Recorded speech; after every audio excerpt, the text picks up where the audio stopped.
Ndugu zangu wa Tanzania mahali popote mlipo na watazamaji wote kutoka mataifa yote ulimwenguni, naomba niwasalimie hamjambo. Natumai umzima, ubuheri wa afya na mipenye nipo kukwema. Karibu katika mwendelezo wa matukio haswa katika taifa la Tanzania. Rais wa sasa katika taifa la Tanzania, Samia Suluhu Hassan, ameweza kusalimu amri baada ya CNN kuangazia maafa yaliyoshuhudiwa katika taifa la Tanzania. Katika kanda hii tutakuwa tunaangazia ni kivipi amesalimu amri, na hii inamaanisha nini. Rais Samia Suluhu Hassan kupitia msemaji wa serikali ambaye anaitwa Gerson Msigwa amesalimu amri huku akihutubia vyombo vya habari kutoka Ikulu ya Tanzania na kusema maneno ambayo serikali haikuwa inazungumzia, lakini sasa wamesalimu amri na kuzungumzia. Naomba tuweze kusikiza ujumbe wa msemaji wa serikali ambaye anazungumza kwa niaba ya Samia Suluhu Hassan. Tusikize vile wameweza kusalimu amri kutoka Ikulu ya Tanzania. Tusikize. Serikali ipo tayari wakati wote kutoa ushirikiano kwa vyombo vya habari vya ndani na nje ya nchi pale watakapotaka taarifa, kama ambavyo chombo cha habari cha CNN kimechapisha taarifa zake zilizojaa tuhuma dhidi ya serikali ya Tanzania pasipo kutoa nafasi ya serikali kujibu, kuacha kuchapisha habari za upande mmoja. Naomba kutoa wito kwa vyombo vya habari vya nje kuzingatia maadili na misingi ya uandishi wa habari kwa kuchapisha habari zinazozingatia usawa, haki na uwajibikaji. Umesikiza vile msemaji wa serikali ya Tanzania Gerson Msigwa amezungumza, huku akitoa ahadi kwamba wao kama serikali wako tayari kuzungumzia vyombo vya habari kabla ya kuchapisha ama kubeberusha matangazo yoyote. Ikumbuke kwamba CNN ilisema ya kwamba ilijaribu kila wawezalo kuhakikisha ya kwamba wamewapata serikali ama wahusika katika serikali ya Samia Suluhu Hassan ili kuzungumzia maafa yaliyoshuhudiwa Tanzania kabla ya kubeberusha matangazo katika televisheni ya CNN, lakini ikashindikana kwa sababu hakukuwa na majibu yoyote kutoka kwa serikali. Sasa wamesalimu amri huku wakisema ikiwa waandishi wa habari watakuwa wanahitaji msaada ama usaidizi wa mazungumzo ya serikali, wako tayari kuzungumza. Sasa wamesalimu amri kwamba watakuwa tayari kuzungumzia vyombo vya habari kabla ya kubeberusha matangazo ama kuchapisha habari zozote zile. Hii inamaanisha nini? Kabla nizame kwa undani, na shukuru wote ambao mnatazama hii kanda mahali popote mlipo, mzidi kubarikiwa. Lakini kwa heshima na taadhima, unapoendelea kutazama hii kanda, tukabidhi like, kuna alama ya kidole hapa chini mwa kanda. Bonyeza hiyo alama ya kidole kama moja ya kutukabidhi like. Na ikiwa wewe ni mgeni, na ukaribisha ingia na viatu pasipokuwa na uoga.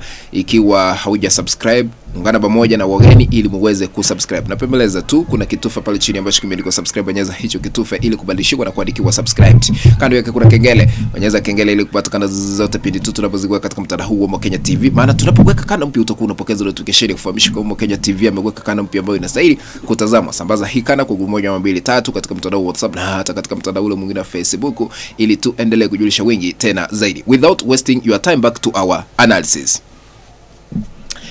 Sasa serikali ya Samia Suluhu Hassan kupitia msemaji sasa wako tayari, watakuwa wanazungumzia vyombo vya habari kuhusiana na mambo ambayo yatakuwa yanahitaji serikali kuzungumzia.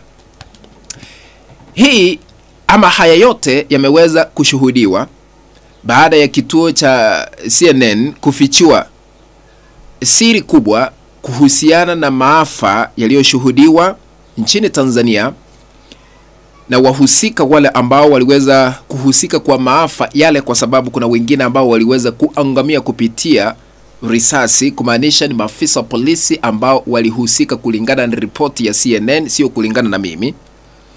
Na sasa wamesema ya kwamba ile ripoti ambayo iliweza kuchapishwa CNN haikuwa imezungumzia upande wa serikali.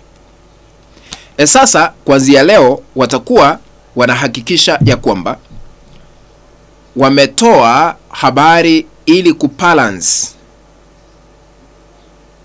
ripoti yoyote ambayo inaangaziwa na vyombo vya habari. Wakati tulikuwa kwa chuo kikuu, wakati tulikuwa tunasomea mambo ya uandishi wa habari, huwezi kuripoti chochote, ndio lazima uangazie pande mbili. Yule ambaye analaumiwa lazima azungumuze na vile umepata habari hii upande huu mwingine, lakini ikishirikana upande mmoja ukikataa ama ukisusia kuzungumza, unachapisha ile ripoti. Sasa baada ya CNN kuchapisha, sasa imewalazimu serikali kusalimu amri na kusema kuanzia leo tutakuwa tunazungumzia vyombo vya habari. Lakini kumbukwe CNN iliweza kudhibitisha ya kwamba walijaribu kuhakikisha wamepata upande wa serikali kuzungumza, lakini ikashirikana. Gerson Musiwa pia ametoa lawama kubwa kwa vyombo vya habari, huku akisema hivi. Msemaji wa serikali ya Tanzania Gerson Musiwa ametoa onyo kwa vyombo vya habari vya kimataifa ikiwemo CNN, BBC na DW, akivitaka vifuate maadili ya uandishi wa habari wanapo ripoti kuhusu Tanzania.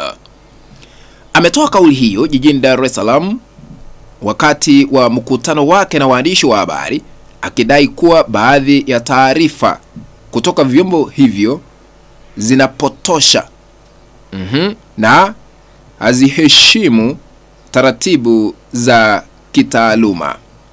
Musiwa hakutaja mifano maalum ya taarifa hizo, lakini amesisitiza kuwa serikali haitovumilia taarifa anazozieleza kuwa zinachochea taharuki nchini Tanzania. Kumaanisha serikali haijaridhika vile CNN, BBC, DW wameweza kuripoti yale ambayo yaliweza kushuhudiwa Tanzania. Kulingana na CNN, iliweza kuonyesha vile watu walikuwa wanaangamia, vile watu walikuwa wanapiwa risasi. CNN ikaonyesha wahusika wa mauaji, nani anastahili kuwa na bunduki, nani anastahili kuwa na risasi. Wakasema ni maafisa wa polisi kulingana na ile ripoti. Kisha baadaye CNN ikaonyesha kaburi la pamoja ambapo inadaiwa mamia ya Watanzania wale ambao waliangamia waliweza kuzikwa. Ikumbuke kwamba kuna baadhi ya familia ambazo tumeshuhudia wamelazimika kufanya mazishi pasipokuwa na miili. Kuna familia niliweza kufuatilia pale 2-3, nikaona moja ikazika kiatu. Ishara tosha kwamba yes, tunaamini yule ambaye alikuwa anavalia hichi kiatu aliaga dunia, wakazika viatu. Mwingine niliona misa ya wafu ilifanyika ndio kanisani, wakitumia picha yake kwa sababu mwili haukuonekana. Hakuna yule ambaye anajua mwili wake uliko. Wakafanya misa, wakaomba, wakafanya mazishi, wakamalizana na hiyo shughuli. Kumaanisha kuna baadhi ya familia zile ambazo kufikia sasa ndio hazijui wenzao wako wapi, ngawa waliaga dunia. Lakini ni uchunguzi ambao unaendelea, kwa sababu kulingana na ile ripoti ambayo iliweza kuangaziwa na CNN, BBC, DW, inaweza kuwa dhibitisho kwa ushahidi hasa kwa mahakama ya jinai ya ICC kule Netherlands kufika Tanzania kuanzisha uchunguzi rasmi na kuchukua hatua kali za kisheria, kwa sababu ICC inafuata sheria, inafuata maamuzi ya ushahidi, ambapo kwa sasa CNN zile kanda huenda zitumike dhidi ya wale wahusika wa mauaji. What do you think? Kufikia hapo mpenzi mtazamaji, ndipo natia kikomo katika uchanganuzi na kukueleza yale ambayo yanaendelea Tanzania. Tukutane katika kanda ambayo nitaitengeneza hapo baadaye. If you have not subscribed to our YouTube channel, I'm requesting you to consider subscribing by smashing the subscribe button that is down here. Once you are, then remember to turn on the notification bell so that the moment we upload the video clip, you'll be notified automatically that Omokenya TV has uploaded the video clip to watch. Remember to share our content also other WhatsApp groups and even on Facebook. That is the only way we can continue building this channel of ours, Omokenya TV. Be blessed by our super being all of heaven. Let's meet in the next video. Bye bye.